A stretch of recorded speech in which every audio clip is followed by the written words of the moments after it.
One उपज यानी जंगल से मिलने वाली वो उपज जिसे जुटाकर लाखों आदिवासी अपनी रोजी रोटी चलाते हैं।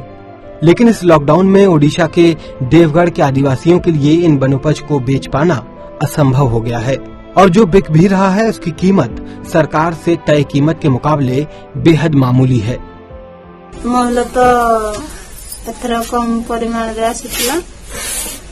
सरकारी लोक तो कहीं आसुना हम तो रेट बाट जानी पार्लु ना। लोकल बेपारी आसी 10 टंका 15 टंका बिक्री हम तो बहुत कर आम सरकारी रेट जदि जानी कि रखी आम तो रखा तो घर ना रखू आम कड़ू। केंद्र सरकार ने हाल में 49 लघु वन उपज के न्यूनतम समर्थन मूल्य में 16 से 66% तक का इजाफा किया है।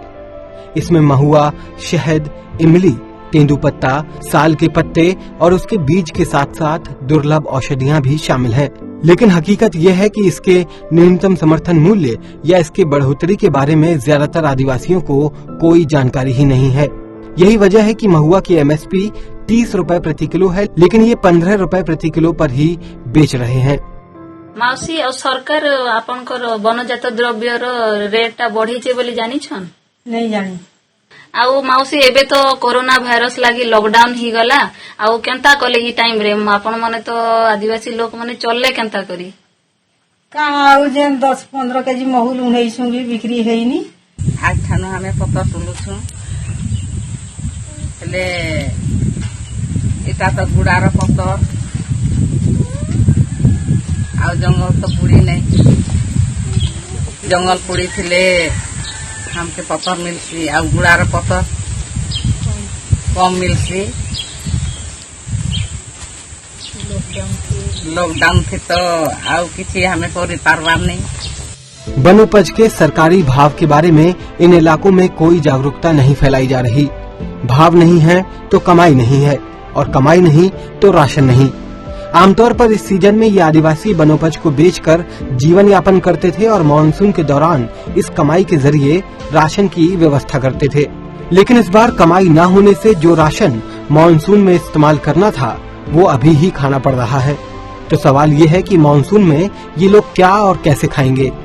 उपज को खरीदने के लिए न व्यापारी हैं न सरकारी सेंटर जहां भाव बढ़ने तक उपज को सुरक्षित रखा जा सके। गत वर्ष मोर 4 क्विंटाल महुल 10,000 उपरे टंगा होता। ए वर्ष जे 30 केजी के महुल है 1000 टंका भी नहीं पहुंचे।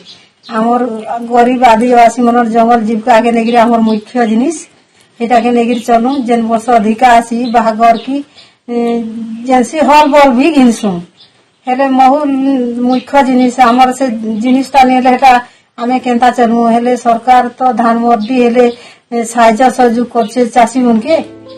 पीएम मोदी ने मंगलवार को देशवासियों से लोकल पर वोकल होने की अपील की है। अगर ये अपील नारे से निकलकर वाकई जमीन पर उतरी तो वनोपज पर निर्भर लगभग 10 करोड़ आबादी के लिए बेहतर जिंदगी की उम्मीद को और मजबूती मिल सकती है। Bureau report, Swaraj express. लगभग 10 करोड़ आबादी वन उपज पर निर्भर है और जिस तरह से प्रधानमंत्री ने देश को संबोधित किया और बोला कि लोकल को ही अब वोकल करना जरूरी है, आत्मनिर्भर पर उन्होंने बनने पर जोर दिया। इस पर और ज्यादा बातचीत करते हैं किस तरह से ये सब संभव है जमीन पर। बातचीत करने के लिए हमारे साथ मौजूद है एनजीओ वसुंधरा की रिसर्च ऑफिसर अर्चना सोरेन जी, जो कि ओडिशा से हमारे साथ जुड़ गई हैं स्काइप के जरिए। अर्चना जी, स्वागत है आपका किसान बुलेटिन में। ये बताइए, लोकल को वोकल करना होगा ऐसा प्रधानमंत्री मोदी ने अपने देश को किए संबोधन में सामने रखा। इस बात को क्या लगता है कि लोकल की श्रेणी में जो सबसे पहली पंक्ति में आदिवासी परिवार आते हैं उनके लिए ये लॉकडाउन कैसा साबित हो रहा है और उनको किस तरह से संबल प्रदान कर सकते हैं? अनिका जी, जैसे आपने बोला है कि अभी वन उपज का समय चल रहा है और अभी हमारे आदिवासी भाई बहन निर्भर रहते हैं और जितने भी वन उपज है वो संग्रह करके बेचते हैं। लेकिन अभी एक तो कोरोना वायरस की वजह से और एक तो अनटाइमली बारिश होने की वजह से खेती बहुत नष्ट हुई है और साथ ही साथ क्योंकि बाजार नहीं बैठ रही है, व्यापारी नहीं आ पा रहे हैं, तो हमारी जितने भी आदिवासी भाई बहन हैं वो कुछ बेच भी नहीं पा रहे हैं और अपने लिए आय भी कमा नहीं पा रहे हैं। तो कहीं कहीं ये बहुत ही बड़ा समस्या है अभी आदिवासी क्षेत्रों में। ये बताएं कि सरकार ने इस दौरान ही राहत देने के लिए जो जितने भी माइनर फॉरेस्ट प्रोड्यूस है वन उपज, उसके एमएसपी को बढ़ाया है। और हम जिस तरह से इस स्टोरी में देख रहे थे, इस रिपोर्ट में देख रहे थे कि जो महिलाएं हैं उन्हें इस एमएसपी के बढ़ने का अंदाजा ही नहीं है।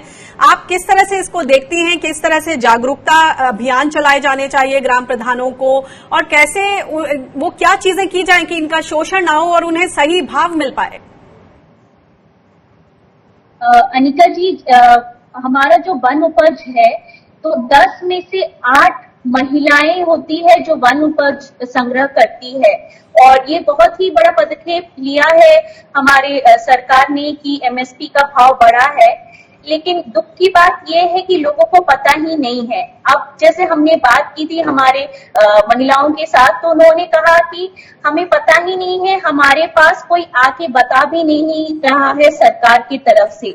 तो अगर ये सारे बात देखेंगे तो जो बढ़ी है वन उपज की एमएसपी, वो कुछ लाभ ही नहीं हो पा रहे लोगों के लिए, क्योंकि उनको पता ही नहीं है। अब हम लोग न्यूज में देख रहे हैं कि वन उपज बढ़ा है, लेकिन आदिवासी भाई बहनों के लिए जो इंटीरियर एरियाज में रहते हैं, ना तो उनके पास टीवी है, ना तो उनके पास कोई वीडियो जा रहा है। तो इसमें बहुत ही अहम रूप लेना है डिस्ट्रिक्ट एडमिनिस्ट्रेशन को, और जो एमएसपी के तहत जितने भी प्राइमरी प्रोक्योरमेंट एजेंसीज हैं, डिस्ट्रिक्ट लेवल कमिटीज है, स्टेट लेवल कमिटीज है, उनको सरपंच लोगों के साथ, समिति मेंबर्स लोगों के साथ डिसीजन लेना चाहिए और प्लान करना चाहिए कि लोगों के पास हम लोग सोशल डिस्टेंसिंग के माध्यम से कैसे ये पहुंचा सकते हैं, उनको बता सकते हैं कि एमएसपी की भाव बढ़ी है। एक और बात जो सामने आई इस रिपोर्ट में कि इनके पास खाने पीने के लिए बहुत बड़ा संकट उभरने वाला है, वो सामने आने वाला है, क्योंकि मानसून में ये जंगलों में जा नहीं पाएंगे और जो उसके लिए सामान खाने पीने का इन्होंने रखा था वो उसका इस्तेमाल अब कर रहे हैं। राशन की क्या व्यवस्था है? पीडीएस के जरिए क्या इन तक पहुंच पा रहा है राशन? संक्षिप्त में, समय की कमी है। अनिका जी, जैसे अभी हम लोग देख रहे हैं कि पीडीएस की सुविधा है, लेकिन आधार लिंकेज नहीं होने के वजह से और उनके स्पेलिंग मिस्टेक होने के वजह से भी बहुत लोगों को पीडीएस नहीं मिल पा रही है। फिर क्योंकि हमारे जो भाई बहन हैं वो पहाड़ियों में रहते हैं, तो जो महिलाएं हैं, जो बूढ़े लोग हैं, वो भी आके उपज हमारी नहीं ले पा रहे हैं। तो पीडीएस की तरफ से भी बहुत बड़ी समस्या है। और दूसरी बात है पीडीएस की संख्या की बहुत जो 5 केजी पीडीएस मिल रहा है, क्योंकि अभी उनको लंबा देर तक उनकी उपज और उनकी आय भी घट गई है, तो वो ये चिंता में है कि वो 5 केजी कितना दिन तक चलेगा। जी, आपने बहुत ही वैलिड पॉइंट सामने रखे और हम कोशिश करेंगे कि जो नीति निर्धारक हैं वो इस तरफ भी थोड़ा ध्यान दें। कोविड के संकट में किस तरह से जो आदिवासी भाई बहन हैं उनको जिस तरह की परेशानियां आ रही हैं, चाहे वो राशन की बात हो, चाहे वो उनके माइनर फॉरेस्ट प्रोड्यूस पर एमएसपी की, उस पर ध्यान दिया जाए। बहुत बहुत शुक्रिया हमसे जुड़ने के लिए और ये बातें सामने रखने के लिए।